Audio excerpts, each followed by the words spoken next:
Hi everyone, welcome to our Teardown section. My name is Simon. Today we're going to have a look at this interior rendering of a living room space. So, starting with composition.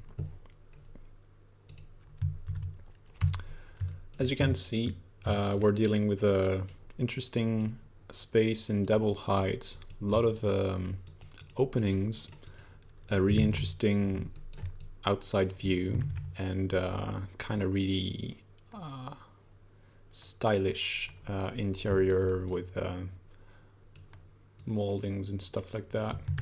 Pretty cool. One thing I'm going to suggest first is regarding the composition. I think the idea, well, it's not always like the way to go, but in 99% of the time it is that when you have like a double height space, you actually want to enhance it. So what I would suggest, so there's two things. Here we have like a double height, and we have something that is super symmetrical, especially since we have like an odd number of openings, which means you do have like a symmetrical axis that is quite obvious. So what I would suggest doing is to actually first try to where are we? There, something like that, and something like that. Even more, maybe we need more of that. Anyway, something like this. The idea behind all this is that you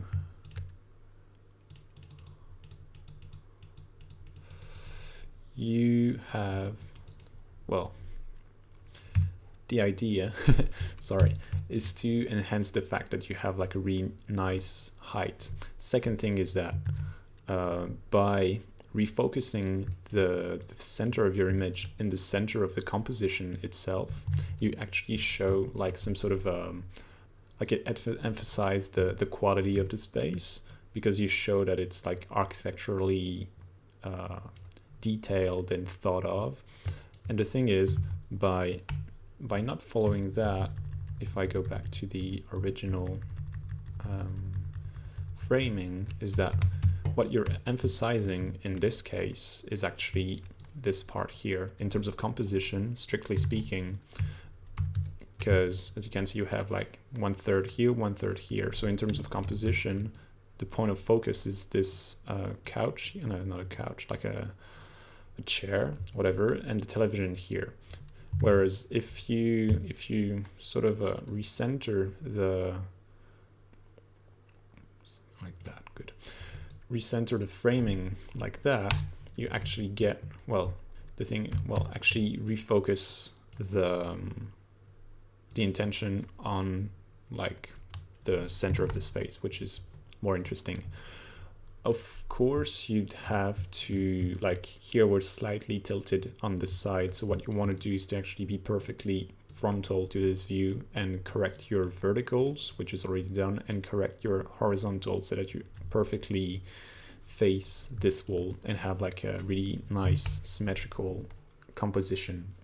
Second thing as well is that there's something a little bit weird going on with this ceiling light here, because in the former framing, it was sort of here levitating and not really, like there's no cables or stuff, so that's kind of a detail that lacks. But the thing is, if you do have like this sort of framing now with potentially the beginning of the ceiling here, is that you can actually put this guy here really right in the middle, maybe make it a little bit bigger, detail it a little bit more, and have it being like a really strong point of focus above the living space here, which is really interesting in terms of composition.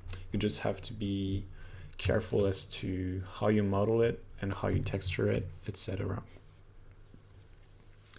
Second thing I think is a little bit problematic in this kind of image is the lighting. So as you can see, we do have like artificial lighting everywhere here, and they don't really bring anything to the space except of these like small glows, and they're not really interesting for a daylight image. So what you would do is to actually switch all these guys off. And the interesting thing to do is to actually emphasize a little bit more the outside. So while you still don't want to burn the outside, you still want to be able to have some sort of bloom or gloom effects on the area of each window. You can do this like you can do it by hand, like I'm doing right now. It's not like a problem. What you can actually do as well is to get the pass of the glazing and blur it and use it as the base for the lighting. Basically, the idea, if we say this is your pass would looks like something like this. What you do is you just select it, blur it like this, and then you set it to screen or something like that. It should work pretty well. So you get the idea. Then of course you play with the opacity, etc. But basically you get the idea. So that way you can sort of emphasize the actual natural lighting that flows inside the image. You can also, if you want, have a little go at some sort of God rays here. The light is going this way, so that would do something like this.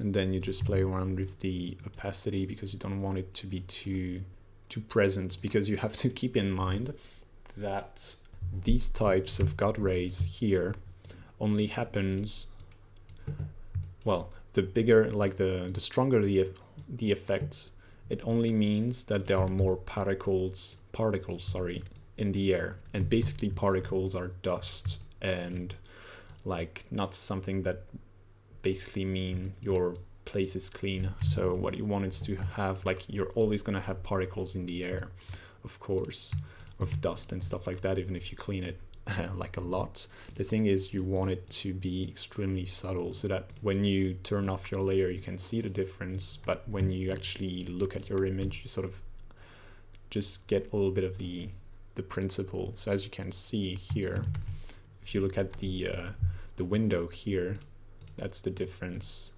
So that's sort of subtle. You might want to decrease it just a little bit, but still you get like that the lighting is really coming inside the building. So that's more interesting than having artificial lighting on the side. I'm gonna finish the teardown talking about a couple of details. Still regarding the composition, there are a couple of things that sort of catch the eye. First one is these small photographs here. The thing is, in comparison with the rest of the sort of bigness of the space, it is a little bit odd to have such small paintings. It would be maybe a little bit more interesting to have like a really huge one somewhere or something like that. Or I don't know. It's just a little bit weird. They also look like they're really like just pasted on the thing. There's not like there's a frame, but there's no actual, like you should have like a small shadow here, like a drop shadow from the. This would be some sort of ambient light or ambient occlusion. Sorry, it would be somewhere around here. Second thing is regarding the texturing of the concrete here. We can sort of see that there's not tiling, but it sort of looks symmetrical, which is not really what you want. And the final thing is the background, because the thing is, as you can see from the way the shadow works, is that basically the sun is somewhere around here and casts light this way. The thing is, if it does cast shadows this way, this would mean that all the bushes and trees here should be in the dark because the sun is behind them and is casting shadows this way. So here this should be shadow, and this guy should cast shadow here, but it would be actually interesting to maybe just sense a little bit of shadows here. So basically the idea is just to be really careful when you integrate background image, is that actually this light source in your image is facing the same direction as in your rendering. Basically, in our case here, if we used the actual lighting from the background, everything should be it would be some sort of a north facade, and this should not exist. And actually, the cast shadows of the building we are in should be cast on the grass here. So always be careful to find a suitable background image with the lighting coming.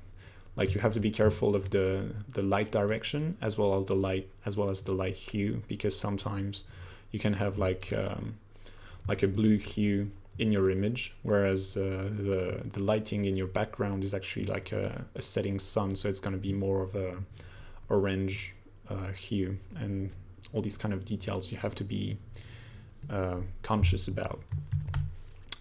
So that's it. Hopefully you've learned some interesting tips on how to emphasize interior space and really put a focus on the design while having some interestingly composed image. And yeah, if you've learned some tips in the meantime and you managed to put them in your next renderings, that would be awesome.